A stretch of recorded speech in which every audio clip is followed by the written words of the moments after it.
Hello बच्चों, नमस्कार। चलिए अब हम शुरू करते हैं क्लास 9th की मैथ चैप्टर 1। आइए मैं आपको बता देता हूं कि इसका मेथड क्या है। देखिए, सवाल को देख लीजिए। प्रश्नावली 1.1 का देखिए, क्वेश्चन नंबर 1 कहता है कि क्या शून्य एक परिमेय संख्या है?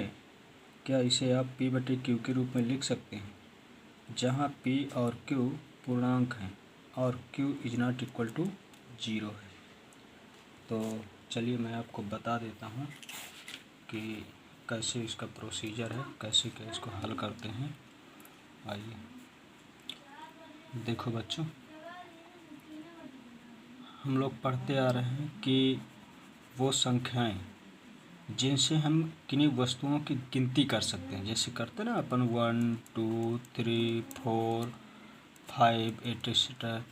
तो ये हम सब नंबरों के माध्यम से हम वस्तुओं की गिनती कर पाते हैं।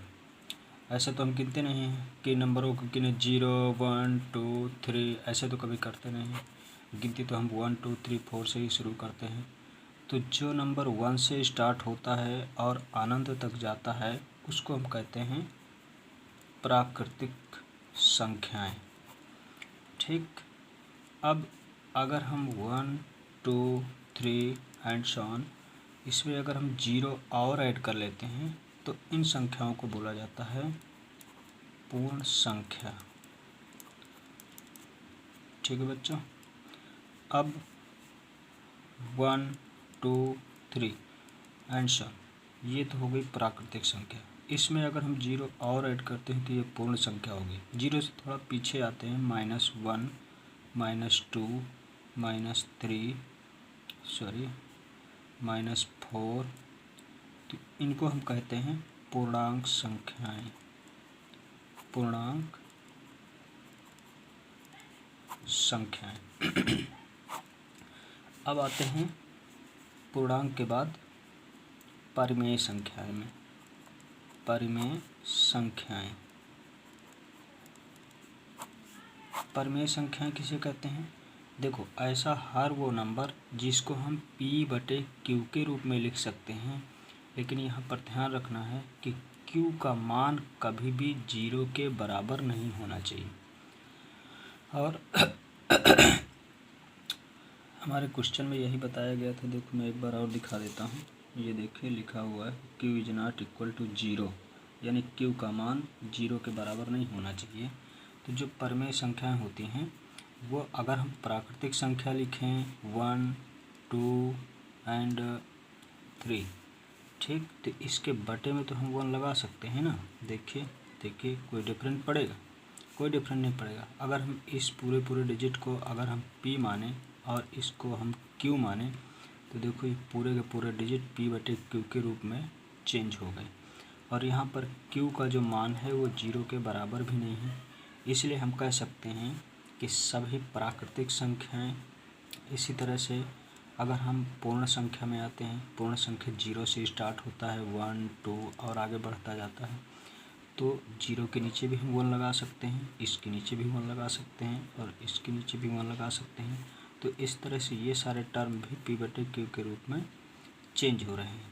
यानी कि प्राकृतिक संख्या, सभी की सभी जो प्राकृतिक संख्याएं होती हैं वो सभी परिमेय संख्याएं होती हैं। इसी तरह से सभी पूर्ण संख्याएं भी परिमेय संख्या होती हैं। अब पूर्णांक संख्याओं की बात करते हैं। पूर्णांक संख्या बाय द वे -4 -2 एक्सेट्रा ले लेते हैं। तो अब -4 और -2 में भी हम 1 लगा सकते हैं, इसमें भी 1 लगा सकते हैं। तो देखिए ये भी p/q के रूप में एक्सचेंज हो रही है, ये भी p/q के रूप में एक्सचेंज हो रही है। तो इसका मतलब ये भी परिमेय संख्या है और ये भी परिमेय संख्या है। ठीक, तो आइए अब क्वेश्चन की बात करते हैं। क्वेश्चन में देखिए क्या लिखा हुआ है कि क्या शून्य एक परिमेय संख्या है? क्या इसे आप p/q के रूप में लिख सकते हैं, जहाँ p और q पूर्णांक हैं और q is not equal to 0 है। तो चलिए, उन्होंने बात करी है क्वेश्चन नंबर 1 0 की बात करी है कि क्या 0 एक पूर्णांक परिमेय संख्या है तो अगर हम 0 के नीचे 1 लगा देते हैं तो देखिए ये P/Q के रूप में चेंज हो गया और यहाँ पर Q का मान 0 भी नहीं है, इसलिए हम कह सकते हैं कि हाँ 0 एक परिमेय संख्या है। ठीक, अब चलिए दूसरे क्वेश्चन की तरफ चलते हैं। देखिए लिखा हुआ है कि 3 और 4 के बीच 6 परिमेय संख्याएं ज्ञात करिए। तो 3 और 4 के बीच 6 परिमेय संख्याएं, चलिए ये भी देखते हैं। एक तरफ देखिए 3 है और दूसरी तरफ 4 है।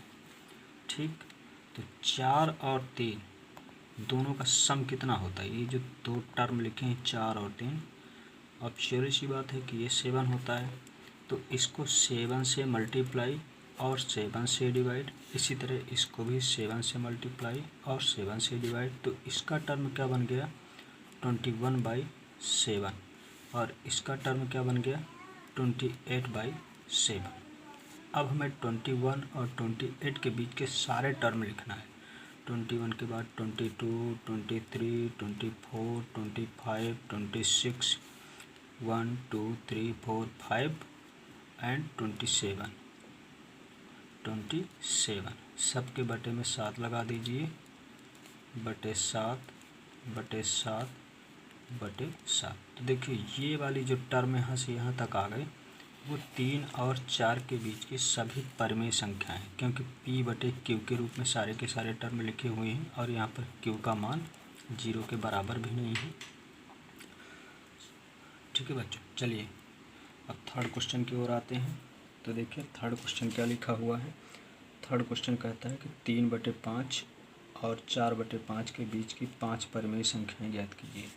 तो अब देखते हैं 3/5 और 4/5।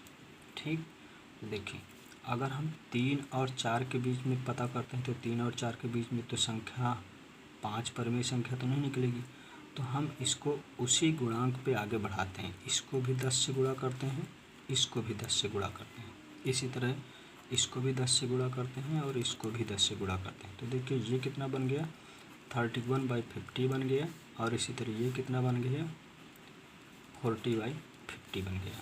अब 31 से 40 के बीच की हमें 5 परिमेय संख्या निकालना है। 31 के बाद 32, 33, 34, 35, 36, इसके बटे में 50, इसके बटे में 50, इसके बटे में 50, 50, 50, 1, 2, 3, 4, 5। तो देखिए ये हो गए हमारे पास 5 परिमेय संख्याएं। अब आगे चलते हैं, आगे देखते हैं क्या लिखा हुआ है। आगे कह रहे हैं कि नीचे दिए गए कथन सत्य हैं या असत्य हैं के साथ अपने उत्तर दीजिए। तो पहला, प्रत्येक प्राकृतिक संख्याएं एक पूर्ण संख्या होती है। तो चलिए प्राकृत की बात करते हैं। प्राकृत हमने क्या जाना था 1, 2, 3, देखिए मैंने लिखा भी था ये 1, 2, 3, 4, 5, ये सभी प्राकृत संख्याएं। अब कहा सभी प्राकृतिक संख्याएं एक पूर्ण संख्या होती हैं। तो देखिए चाहे हम जिस प्राकृत की बात करें ये सारे के सारा पूरा सेट पूर्ण संख्याओं में आता है। देख लीजिए जितनी भी प्राकृतिक संख्याएं हैं वो सारी की सारी पूर्ण संख्याओं में आती हैं। तो इसका मतलब क्या है, ये प्राकृतिक हैं तो ये पूर्ण भी तो हैं, तो ये पूर्ण संख्याएं हैं, इसका मतलब हाँ में उत्तर होगा। दूसरा क्वेश्चन कहता है कि प्रत्येक पूर्णांक एक पूर्ण संख्या होती है। प्रत्येक पूर्णांक, तो देखिए पूर्णांक हमने क्या पढ़ा था, ये था पूर्णांक -4, -3, -2। तो प्रत्येक पूर्णांक एक पूर्ण संख्या होती है। चलिए मान लेते हैं कि हमने पूर्णांक में -4 को ले लिया या -3 को ले लिया, तो क्या ये पूर्ण संख्या हैं? ये पूर्ण संख्या नहीं है, क्योंकि पूर्ण संख्या हमारी क्या होती हैं, ये 0 से स्टार्ट होती हैं और आगे बढ़ी जाती हैं। 0 से पीछे का कोई भी नंबर पूर्ण संख्या नहीं होता है, वो पूर्णांक होता है। तो ये इनमें से कोई भी हमारे पास पूर्ण संख्या नहीं, अतः उत्तर नहीं में आएगा। अब इसके बाद थर्ड में चलते हैं कि प्रत्येक परिमेय संख्या एक पूर्ण संख्या होती है। प्रत्येक परिमेय संख्या एक पूर्ण संख्या होती है। तो चलिए अब परिमेय संख्या की बात करते हैं कि प्रत्येक परिमेय संख्या एक पूर्ण संख्या होती है। अब अगर हम परिमेय की बात करें तो हमने क्या पढ़ा था कि P/Q के रूप में होना चाहिए, जहाँ पर Q का मान 0 के इक्वल नहीं होना चाहिए। तो वही हमारे पास परिमेय संख्या है। तो अगर हमने 8/3 ले लिया, ये हमारे पास परिमेय संख्या है।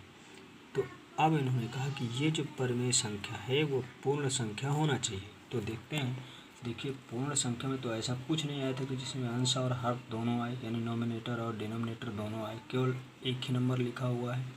तो इसलिए प्रत्येक परिमेय संख्याएं पूर्ण संख्याएं नहीं हो सकती, ये गलत बात है। ठीक है बच्चों, तो कैसा लगा मेरा वीडियो? अगर आपको अच्छा लगा हो तो लाइक और सब्सक्राइब ज़रूर करिएगा, और जो दिक्कतें हैं वो अपना कमेंट बॉक्स में ज़रूर लिख करके दीजिएगा।